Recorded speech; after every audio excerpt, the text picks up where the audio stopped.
Sebenarnya, profesional yang seperti apa sih yang cenderung memiliki kesuksesan di dalam karirnya? Ada yang muda, ada yang sudah lebih tua, ada yang bidangnya berbeda.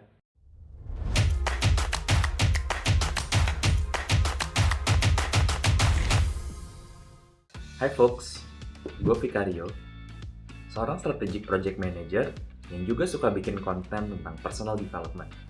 Sama seperti lo, gue juga kesulitan untuk mendapatkan career advice yang berkualitas, terutama buat nentuin kira-kira gue harus memilih pekerjaan apa ya. Dan ternyata kegalauan ini tuh wajar banget. Kenapa? Karena job landscape kita udah berbeda dengan job landscape yang ada di masa lalu. Zaman dulu, ketika kita ngomongin yang namanya career progression, itu sih pilihannya tinggal memanjat ke atas. Yaitu gimana kalau misalnya baru lulus, menjadi senior, menjadi manager, menjadi director, sampai ke atas. Karena job landscape-nya juga udah berubah, maka dari itu wajar banget kalau kita mencari cara lain untuk menentukan pilihan karir yang sesuai.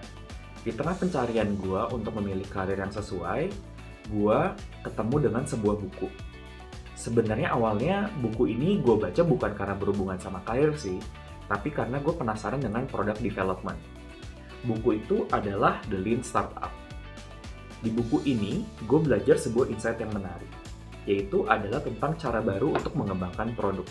Sedikit konteks, pada zaman dulu, ketika perusahaan ingin membuat sebuah produk, biasanya yang mereka lakukan adalah mereka investasi besar-besaran di sebuah pabrik, lalu dari pabrik tersebut mereka memproduksi dalam skala besar, baru mereka kirimkan ke market. Nah, belakangan ini dengan semakin banyaknya produk-produk digital, pendekatan itu diubah. Jadi daripada perusahaan-perusahaan ini langsung membuat produk dalam skala besar, mereka membuat produk dulu, lalu mereka ukur apakah produk ini berhasil, baru mereka belajar apakah produk ini sebaiknya kita lanjutkan atau tidak kita lanjutkan.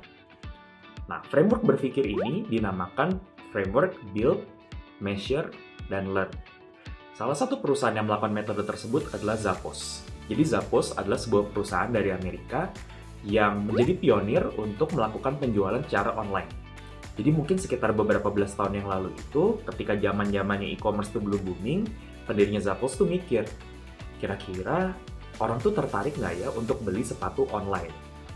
Nah, daripada dia langsung bikin nih produk aplikasi yang keren banget tentang gimana caranya jual beli sepatu online, yang dia lakukan adalah dia motret sepatu, terus dia post di internet, dan dia nanya, kira-kira ada yang mau beli nggak? Dan ternyata ada. Dari situ dia jadi belajar bahwa ternyata ada nih marketnya untuk membeli sepatu online. Barulah dari situ dia melakukan riset dan juga baru membuat produk untuk memvalidasi hipotesis dia tersebut. Nah, setelah gue melihat contoh ini, gue merasa bahwa sebentar, kayaknya ini juga bisa loh diterapkan di karir. Nah, maka dari itu, yuk kita coba untuk memodifikasi framework Lean Startup ini terhadap karir. Mungkin kita namain Lean Career aja kali ya. Ini dia 3 step untuk membangun Lean Career. Pertama adalah build a side project di bidang yang kira-kira kayaknya akan lo suka. Jadi, sebelum kita membuat keputusan karir, ada baiknya kita tes dulu nih. Kira-kira kita bakal menikmati nggak ya pekerjaan baru yang akan kita lakukan. Cara kita untuk ngetes hal tersebut adalah dengan membuild side project. Ada 2 cara untuk membangun side project.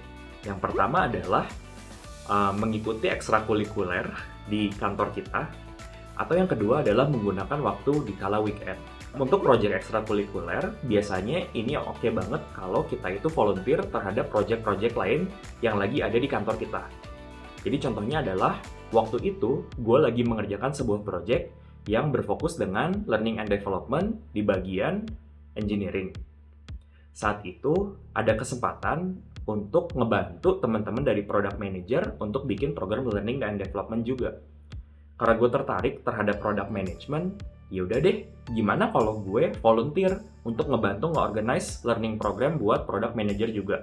Sehingga pada saat itu gue menjadi lebih terekspos dengan domain product manager. Opsi yang kedua adalah melakukan ini di weekend. Karena di banyak kesempatan, mungkin pekerjaan lo belum bisa memfasilitasi sebuah passion atau curiosity yang saat ini sedang lo miliki. Nggak masalah, ada weekend atau misalnya sesudah jam kerja untuk lo mencoba hal ini di luar pekerjaan lo sehari-hari. Nah, gimana kalau misalnya ternyata hal yang lo passionate about ini belum bisa lo materialisasi sebagai sebuah side project? Nggak apa-apa, nggak harus jadi side project. Minimum mungkin bisa mulai dengan ikut-ikut webinar dulu, atau nonton-nonton juga dulu di YouTube tentang kurang lebih bidang barunya tuh seperti apa ya, sehingga ketika lo memutuskan untuk pindah, lo nggak blank-blank banget terhadap bidang baru tersebut. Step yang kedua adalah memeasure performance lo di side project ini. Biasanya ketika gue melakukan sebuah side project, gue akan mengevaluasi berdasarkan 3 buah kriteria. Yang pertama adalah learning. Kira-kira apa nih skill yang gue pelajari dari melakukan side project ini? Yang kedua adalah impact. Impact adalah dampak yang ditimbulkan dari project ini untuk orang lain. Gue suka banget sama definisinya Elon Musk untuk ukuran impact. Karena seringkali ketika kita ngomongin impact, kita ngomongin bahwa impact itu harus berdampak terhadap banyak orang. Tapi definisi impact juga bisa berbeda. Bisa jadi kita berdampak pada sedikit orang, tapi dalam skala yang lebih dalam. Jadi bukan berarti kalau misalnya kita dengan melakukan side project, membantu 1 atau 2 orang, itu tidak impactful.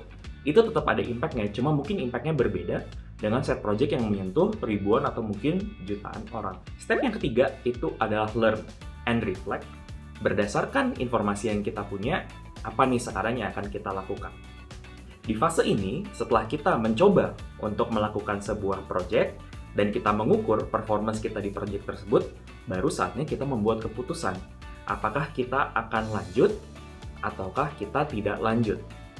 Nah, seringkali pilihannya bukan lanjut atau tidak lanjut, karena bisa jadi kita lanjut, tapi kita melakukan modifikasi. Misalnya, contohnya ketika waktu itu, gue merasa bahwa, seru banget nih, gue ternyata mendalami atau mengetahui lebih jauh tentang domain product management. Tapi kelihatannya dari opportunity yang ada, gue lebih cocok jadi strategic project manager, atau di kantor gue disebutnya program manager deh, daripada product manager. Maka saat itu akhirnya gue membuat keputusan untuk melakukan transisi karir menjadi seorang program manager. Karena ternyata di situ lebih cocok juga dengan aspirasi yang ingin gue capai di dalam karir gue. Nah, usut punya usut, ternyata cara ini tuh di-back by research loh. Beberapa hari yang lalu gue menemukan sebuah riset yang dilakukan oleh seorang ekonomis dari Northwestern University. Dia melakukan sebuah penelitian terhadap 20.000 profesional dari berbagai bidang.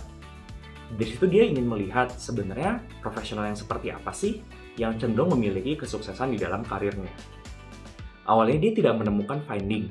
Kenapa? Karena hampir nggak ada polanya. Ada yang muda, ada yang sudah lebih tua, ada yang bidangnya berbeda. Nah, tapi setelah dia lihat datanya lebih jauh, dia akhirnya menemukan sebuah pola. Bahwa rata-rata profesional yang sukses, dia itu melakukan yang namanya explore dan exploit. Jadi, ternyata common banget untuk kita ini melakukan eksplorasi dulu untuk melihat variasi-variasi yang ada, baru setelah kita punya data yang cukup, kita mengeksploitasi kesempatan tersebut. Nah, kita recap dulu ya. Pada kesempatan kali ini, gue share tentang insight yang gue dapat dari buku Lean Startup, yang gue modifikasi di dalam konteks karir sehingga menjadi Lean Career. Di sini, premisnya adalah kita melakukan 3 step untuk memvalidasi apakah kita perlu membuat sebuah pilihan atau transisi karir ini. Yang pertama adalah build side project di bidang yang kira-kira kita suka. Yang kedua, kita measure performance kita di side project tersebut. Dan yang ketiga, kita learn and reflect apakah kita mau lanjut, nggak lanjut, atau memodifikasi perjalanan ini. Nah, kalau misalnya lo juga suka untuk belajar insight dari buku, mungkin lo bisa cek video gue yang lain untuk belajar juga tentang insight yang gue dapat dari The Subtle Art of Not Giving a Fuck dan juga So Good They Can Ignore You.